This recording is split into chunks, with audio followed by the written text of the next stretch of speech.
کی۔ بحیرہ روم کے داخلی راستے پر ہونے کی وجہ سے 1830 کے بعد یہاں یورپ کی دلچسپی بڑھی۔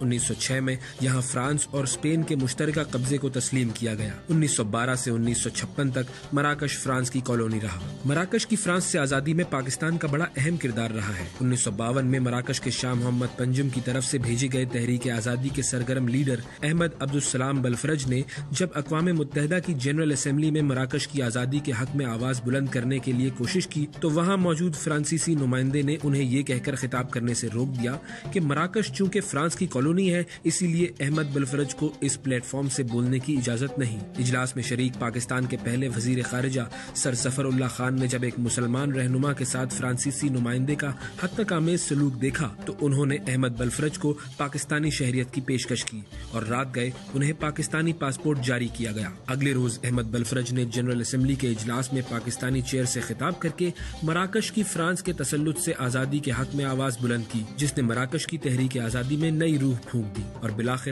19 نومبر 1956 کو مراکش فرانس کے تسلط سے آزاد ہو گیا۔ آزاد مملکت کے قیام کے بعد احمد عبدالسلام بلفرج مراکش کے پہلے وزیر اعظم نامزد ہوئے۔ احمد بلفرج آج اس دنیا میں نہیں مگر وہ جب تک وزیر اعظم کے منصب پر فائز رہے انہوں نے اپنے دفتر میں پاکستانی پاسپورٹ کی کاپی آویزاں کیے رکھی اور وہ ملاقات کے لیے آنے والے ہر شخص کو پاکستانی پاسپورٹ دکھاتے ہوئے بڑے فخر سے کہتے تھے کہ مراکش کی تحریک آزادی میں پاکستان اور پاکستانی پاسپورٹ نے ان کی بڑی مدد کی۔